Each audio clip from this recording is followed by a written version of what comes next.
Hello friends, mindset जी के class में आपका स्वागत है। चलिए आज हम फिर से इडुटेरिया का आज क्वेश्चन बैंक करने वाले हैं। जो नया बुक आया हुआ है इडुटेरिया का बिहार वस्तुनिष्ठ सामान्य अध्ययन, उसका आज हम क्वेश्चन बैंक करेंगे, क्योंकि क्वेश्चन बैंक भी इसमें दिया हुआ है 23 सेट। ठीक है, एक सेट मेरा रहेगा प्रैक्टिस सेट रहेगा और एक सेट रहेगा क्वेश्चन बैंक का। डेली 2 वीडियो अपलोड होगा, आप लोग इसको रिवीजन के लिए देखिए।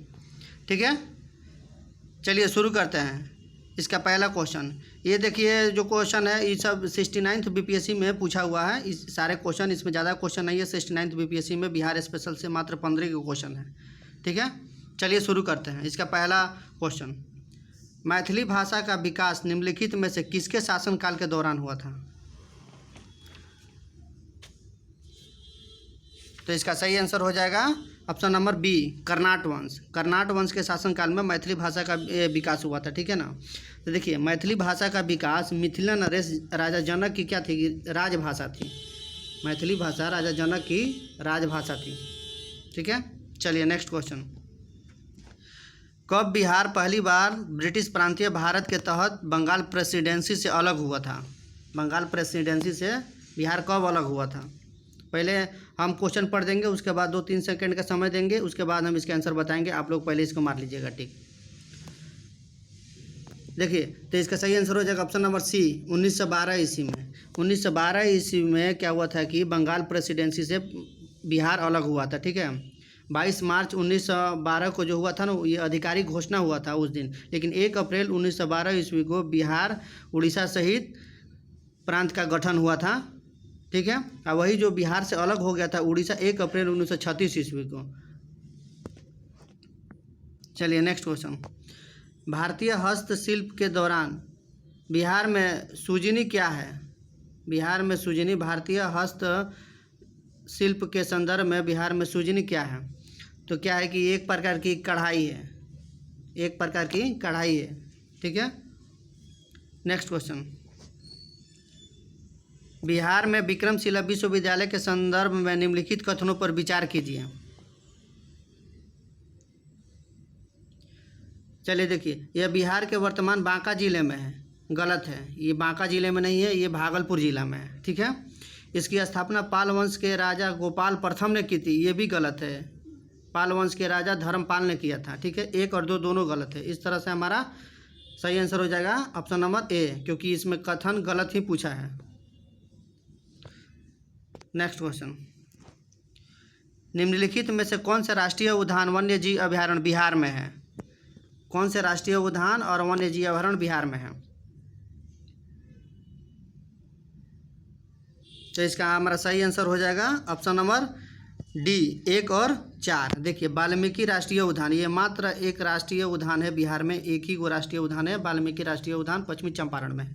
वही भीम बांध वन्य जीव अभयारण्य है जो कि यहाँ पे है, मुंगेर में है। ये दोनों वाल्मीकि और भीम बांध वन्य जीव अभयारण्य दोनों बिहार में है, इसलिए ऑप्शन हो जाए हमारा डी नंबर सही। नेक्स्ट क्वेश्चन, बिहार के निम्नलिखित किस जिले में सोना पाया जाता है? तो सबसे ज़्यादा सोना बिहार में कहाँ पाया जाता है? जमुई में। ठीक है, जमुई में, ऑप्शन नंबर सी सही होगा। त्रिवेणी नहर का निर्माण निम्नलिखित में से किस नदी पर किया गया है? त्रिवेणी नहर का निर्माण निम्नलिखित में से किस नदी पर किया गया है? इसका सही आंसर हो जाएगा ऑप्शन नंबर बी, गंडक नदी पे। गंडक नदी पे त्रिवेणी नहर का निर्माण किया गया है। नेक्स्ट, कॉलम 1 को कॉलम 2 के साथ मिलाना है। ठीक है, बिहार की भौगोलिक संरचना चट्टानी प्राणियों से बनी है। चट्टानी प्राणियों को उनके विवरण से मिलान करिए। देखिए, धारवाड़ प्रणाली, धारवाड़ प्रणाली का मिलान कैसे होगा? ये जो धारवाड़ प्रणाली है ये सबसे पुरानी चट्टानें माना जाता है बिहार में। ठीक है, ये सबसे पुरानी चट्टानें मानी जाती है। तो एक का हो जाएगा हमारा सी, एक का हो जाएगा 3। ठीक है, और सेकेंड नंबर में है हमारा विंध्य। विंध्य हो गया, तो विंध्य का क्या होगा? विंध्य चट्टानी प्रणाली। विंध्य चट्टानी प्रणाली हमारा किसका हो जाएगा? ये हो जाएगा बलुआ पत्थर है। विंध्य चट्टानी प्रणाली क्या है? बलुआ पत्थर, चूना पत्थर, डोलोमाइट, क्वार्टजाइट जो होता है बलुआ पत्थर हो गया। ठीक है, क्वाटरनरी चट्टानें कौन सा हो जाएगा हमारा? हिमालयी प्रायद्वीपीय चट्टानी। और एक बार तृतीय चट्टान कहाँ है? ये पश्चिमी चंपारण में पाया जाता है, तो ये हमारा सी हो जाएगा। मैच हो गया। इस तरह से हमारा आंसर हो जाएगा इसका ऑप्शन नंबर डी सही हो जाएगा। ऑप्शन नंबर डी हमारा सही हो जाएगा। ठीक है, चलिए नेक्स्ट क्वेश्चन। कोसी मैदान की मध्य समुद्र तल से औसत ऊंचाई कितनी है? कोसी मैदान की मध्य समुद्र तल से औसत ऊंचाई कितनी है? तो इसका सही आंसर हो जाएगा 30 मीटर। 30 मीटर इसकी औसत ऊंचाई है, 30 मीटर। नेक्स्ट, बिहार के गया जिले की वर्तमान जनसंख्या कितनी है? तो देखिए जो ऑप्शन में दिया है गया जिले की वर्तमान जनसंख्या, इसमें से कोई नहीं है। ठीक है, इसमें से कोई नहीं है इसका वर्तमान जनसंख्या। 1937-38 के दौरान बिहार में बर्खास्त आंदोलन किसके द्वारा आयोजित किया गया था? बर्खास्त आंदोलन 1937-38 में किसके द्वारा आयोजित किया गया था? तो इसका हो जाएगा स्वामी सहजानंद सरस्वती के द्वारा। Option number B, Swami Sahajanand Saraswati के द्वारा बर्खास्त आंदोलन क्या हुआ था कि शुरू किया गया था। Next, Dutch east India company ने किस वर्ष पटना में अपना कारखाना स्थापित किया था? तो इसका सही हो जाएगा ऑप्शन नंबर ए, 1632 ईस्वी में पटना में डच ईस्ट इंडिया कंपनी ने अपना कारखाना स्थापित किया था। वो पटना कॉलेज के उत्तरी भाग में किया था। नेक्स्ट क्वेश्चन, सन 1942 में भारत छोड़ो आंदोलन में बिहार के नेताओं का महत्वपूर्ण योगदान रहा था। बिहार के कौन से प्रमुख नेता बिहार केसरी के नाम से जाने जाते हैं और उन्हें भारत छोड़ो आंदोलन में सक्रिय रूप से भाग लिया? बिहार केसरी किसे कहा जाता है? तो ये थे श्री कृष्ण सिन्हा।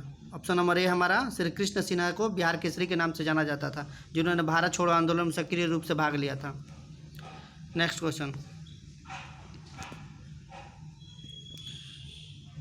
बिहार का वह रसोइया जिसने 1917 में महात्मा गांधी की हत्या के प्रयास को विफल किया था, उनके भोजन में मिले जहर से उनकी जान बचाई थी, किसने?